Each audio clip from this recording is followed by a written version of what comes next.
Hoy te resumo, Maldita Reencarnación, parte 7. En el anterior capítulo Eugene estaba a punto de ser atrapado en la magia de Amelia, pero en ese momento sentían una extraña presencia, pues resultaba ser que el rey demonio de la reclusión había aparecido en el cuerpo de Hamel. Este al ver al prota rápidamente lo reconocía como Eugene Lionheart, pues lo había visto a través de los ojos de Balzac Lupet. En ese momento le preguntaba que si acaso había ido a ofrecerle flores al amigo cercano de su ancestro, pues el dueño de esa tumba era Hamel Dinas, el cual era conocido como el estúpido Hamel. Aunque el rey demonio de la reclusión no consideraba que él fuese estúpido, ya que entre los compañeros del querido Vermouth, él era particularmente excepcional y fuerte, pues fue al hombre que Vermouth siempre mantuvo a su lado.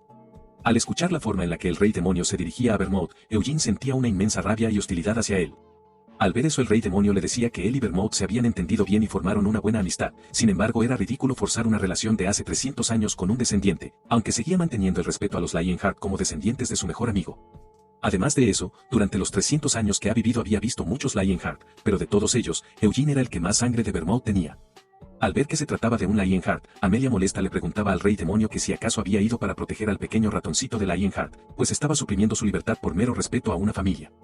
Al escuchar eso, el rey demonio le explicaba que a pesar de que Vermouth estaba muerto su linaje aún continuaba sin interrupciones, especialmente en Eugene, pues en él observaba al mismísimo Vermouth reencarnado. En ese momento el rey demonio le explicaba a Amelia que la apreciaba y respetaba, pero no tanto como a Vermouth.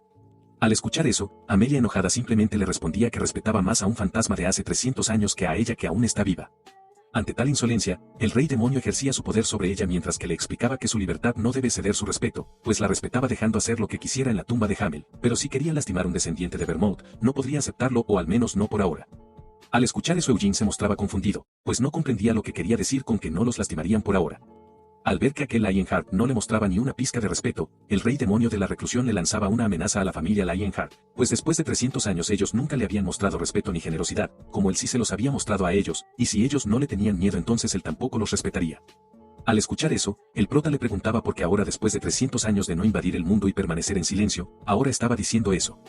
En ese instante, el rey demonio le revelaba que su ancestro Vermouth había realizado una promesa, con la libertad como pago, pero dicha promesa estaba llegando a su fin. Después de todo la rueda que Vermouth había detenido estaba comenzando a girar de nuevo, y algún día será necesario realizar otra promesa, preguntándole a Eugene que quién sería la persona que se encargaría de realizar semejante tarea. Al escuchar eso, Eugene le preguntaba por la promesa que había hecho Vermouth, pero el rey demonio simplemente se burlaba de él, diciéndole que no tenía derecho a saberlo, ya que después de todo solo era un tonto león, pues su alma y su existencia fueron capaces de reencarnar 300 años después gracias a la promesa de Vermouth.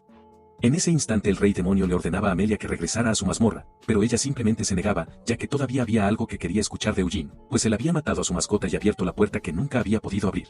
Al escuchar sobre la puerta, el rey demonio rápidamente los transportaba justo enfrente de ella, y haciendo muestra de su gran poder la destruía con solo extender su mano, revelando que dentro de la puerta solo se encontraba el ataúd de Hamel, y al ver que Amelia ya no le causaría más problemas a Eugene, el rey demonio decide abandonar el cuerpo de Hamel. Por su parte, Amelia decide marcharse llevándose consigo el cuerpo de Hamel, pues una vez que la promesa con el rey demonio de la reclusión termine planeaba cobrar venganza. En ese momento, Eugene sentía una inmensa ira, comenzando a golpear y destruir parte de la tumba de Hamel, pues parecía que el rey demonio de la reclusión sabía sobre su reencarnación, preguntándose si acaso Vermouth había hecho una promesa para que él reencarnara, aunque tenía sus dudas, ya que si Vermouth hubiera querido hacer algo por Hamel, lo que realmente hubiese hecho sería matar al rey demonio en lugar de reencarnarlo. Luego de un rato, Eugene se encontraba pensando sobre todo lo que había dicho el rey demonio, pues si la rueda del destino comenzaba a girar preferiría solo destruirla en lugar de hacer un trato. Eugene en ese momento se planteaba que su reencarnación no había sido obra de Siena o Anis, sino de Vermouth. 200 años después de la muerte de Vermouth, alguien entró a invadir la tumba de Hamel. Al darse cuenta de lo sucedido Siena decidió abandonar a Creon, y al llegar a la tumba de Hamel luchó con el intruso, el cual la había dejado tan herida que tuvo que huir. Además de eso, enfrente del ataúd de Hamel se encontraba una hoja del árbol del mundo. Dicha hoja te permite viajar al bosque élfico sin importar en el lugar donde estés. En ese momento Eugene se preguntaba si acaso Siena había utilizado esa hoja cuando estuvo en peligro, para así poder huir. También se preguntaba quién pudo haber atacado a Siena de esa forma, llegando a la conclusión de que podría ser Vermouth. En ese momento vemos un fragmento de su vida pasada como Hamel, específicamente el día que lo reclutaron, pues Siena se negó rotundamente, ya que él era un simple mercenario. Por su parte Anis lo insultó directamente, llamándolo perro callejero, mientras que Morón simplemente pensaba en luchar. Pero a diferencia de todos ellos, Vermouth estaba convencido de que sería necesario para su equipo, aunque Hamel simplemente se negaba a ir con ellos, pues no aceptaría órdenes de alguien inferior a él. Por lo cual Vermouth le propuso un duelo, y si perdía él se convertiría en su compañero, y como era de esperarse Hamel terminó perdiendo ante él, y aunque repitieron varias veces el enfrentamiento el resultado siempre fue el mismo, lo cual despertó la curiosidad en Hamel de saber por qué Vermouth elegiría a alguien más débil que él, pero este último simplemente le respondía que necesitaría su poder para matar a todos los reyes demonios, por lo cual debía ir con ellos.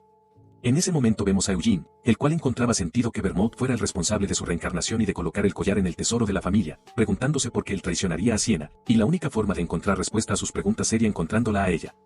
Luego de un rato, Eugene se terminaba encontrando con el emir de Cajitán, el cual le decía al prota que había enviado a sus soldados para protegerlo, pues Nahama y el reino de Kiel no estaban en buenos términos, dado que el emperador de Kiel desconfiaba de los poderes de Nahama, mientras que el sultán tenía resentimientos en contra del reino de Kiel.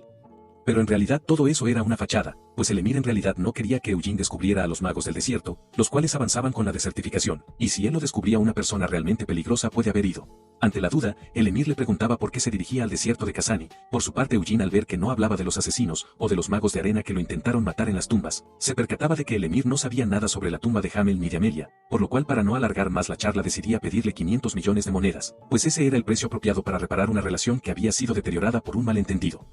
Ante su petición, el emir aceptaba, y antes de que pudiera marcharse le preguntaba por lo que había visto en el desierto de Kazani, pero Eugene simplemente le mentía diciéndole que no había visto nada, ya que después de todo la estatua, la tumba y la conmemorativa habían sido ocultas en su capa. Dado que el emir no sabía nada, mientras Amelia mantenga la boca cerrada lo que pasó en ese lugar no será revelado. Antes de marcharse, como última petición, Eugene le pedía llevarse a Rahaman, pues planeaba hacerlo pagar por amenazar su vida. En ese momento vemos un recuerdo de la vida pasada de Hamel, observando una gran masacre, y entre los cuerpos se encontraba Hamel y Anis. Esta última se preguntaba si Dios es realmente omnipotente y lo sabe todo. Entonces, ¿por qué dejaba que sus seguidores murieran? Pues se suponía que él sería la luz que dispersa todas las sombras. A lo cual Hamel simplemente le decía que ellos tenían a Vermouth, pues dado que Dios no podía encargarse del mundo por sí mismo decidió enviarlo a él. Al escuchar sus palabras Anis se sorprendía, ya que nunca esperaba escuchar ese tipo de palabras de él. Pero Hamel simplemente le decía que lo estaba haciendo porque estaba borracha, y estaba harto de escucharla quejarse, por lo cual le pedía que le entregara la bebida que llevaba con ella, pero ella simplemente se negaba, diciendo que era agua sagrada, por lo cual no se la podía dar a alguien que no era creyente de la fe como él. De regreso con Eugene, después de haber tomado un barco terminó llegando a los terrenos de la luz sagrada, conocido como Ogani, en donde hace 200 años Anis realizó una oración antes de iniciar una peregrinación hacia la otra punta del desierto. En lugar de encontrar respuestas, Eugene se encontró con más preguntas, pues después de que Sienna desapareciera Anis inició su peregrinaje, preguntándose si acaso Vermouth también había estado involucrado en la desaparición de ella. Así pasó una semana, en donde la única pista que tenía era la hoja del árbol del mundo que había dejado Sienna, por lo cual decidía finalmente regresar a Lionheart. En ese momento vemos que en la entrada del portal lo estaban esperando sus familiares, entre ellos se encontraba Sian, el cual lo estaba esperando con ansias, para ver qué tan fuerte se había vuelto en 2 años. Pero su mamá al ver las expresiones en su rostro, se percataba de que estaba infeliz por el regreso de Eugene, pues Sian quería que regresara y al mismo tiempo no, ya que si Eugene quería convertirse en el patriarca él probablemente se rendiría ante él, a lo cual su madre lo animaba a no retroceder, ya que después de todo Eugene no quería convertirse en el patriarca. Pero Sian la cuestionaba, pues la posición de patriarca la debía de tomar el Lionheart más fuerte, a lo cual su madre simplemente lo dejaba tomar sus propias decisiones, ya que no quería ser como Theonis, la cual arruinó a su propio hijo por su excesiva codicia, y sin importar la decisión que él tome, ella la respetará firmemente, y ya que después de todo Eugene era su hermano, lo incitaba a hablar una vez que él estuviera ahí. En ese momento, finalmente Eugene atravesaba el portal, y al ser visto por su padre biológico, este se abalanzaba entre lágrimas a abrazarlo. Al ver a su padre, se sorprendía de lo mucho que había mejorado su físico, y de lo mucho que había crecido su barba, pues resultaba ser que en su ausencia se hizo un amigo cercano del padre de Gargis, el cual le había dado aquella extraña medicina que hacía que la barba creciera. Después de eso, le presentaba sus respetos a su madre adoptiva, en donde se percataba de que el patriarca no se encontraba en el lugar, pues este se encontraba en el castillo de León Negro por la ceremonia de mayoría de edad. Mientras que la ceremonia de sucesión de sangre es atendida por la familia principal y las familias ramas, la ceremonia de mayoría de edad solo es para los hijos de la familia principal. Jode, quien era 2 años mayor que Eugene, debía de haber atravesado el ritual de mayoría de edad el año pasado, pero debido a sus negocios con la magia oscura, fue aislado y su ceremonia de mayoría de edad cancelada. Y debido a que el año que viene 3 niños se volverán adultos, se planeaba que la ceremonia fuera a una escala aún más grande que antes, pues esa era la voluntad del Senado. En ese momento, detrás de Eugene aparecía Rahaman, al cual el prota presentaba como su subordinado, pues planeaba ponerle algunos trabajos aleatorios. En ese momento, Eugene se dirigía a su sirvienta Nina, la cual al ver a su joven amo simplemente lo recibía con una gran sonrisa. Eugene le decía que la dejaría encargada de Rahaman, ya que de ahora en adelante él sería su sirviente. Por su parte, aunque Rahaman no quería terminaba aceptando, pues pensaba que algún día sería de utilidad para su joven amo, y cuando ese momento llegue él daría su vida por él. En ese instante aparecía Sian, el cual le pedía a Eugene hablar a solas, pues Sian quería saber qué tan fuerte se había vuelto. En ese momento Eugene le mostraba su aura de maná, mientras le decía que lo comprobara por él mismo, pero Sian al verlo simplemente sentía la gran diferencia de poder, pues parecía que en lugar de 2 años habían pasado 20. Y a pesar de que lo intentó muy duro mientras Eugene estaba entrenando magia, él solo logró llegar a 3 estrellas en el método de la llama blanca, mientras que Eugene había logrado llegar a 4 estrellas. En ese momento Sian en un tono más serio le decía al prota que él debería volverse el patriarca, ya que después de haberlo visto en persona, no podía soportar el hecho de que él se convirtiera en el patriarca sabiendo que Eugene era más fuerte.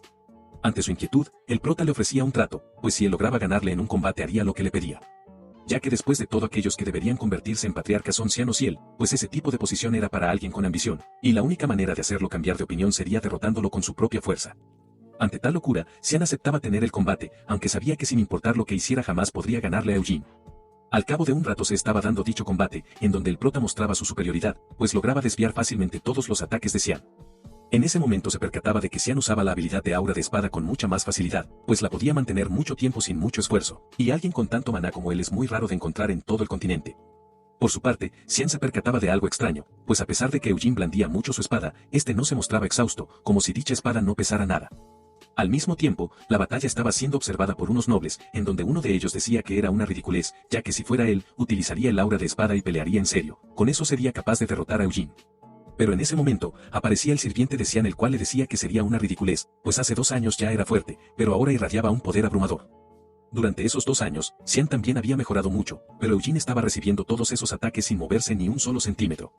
En ese momento el prota decide darle un espadazo a Xian, mandándolo a volar. Por su parte, Xian se percataba de que Eugene estaba usando una extraña habilidad, pues no era un simple bloqueo, ya que en lugar de desviar su espada, la estaba trayendo hacia él, anulando todos sus ataques y obligándolo a abusar de su mana.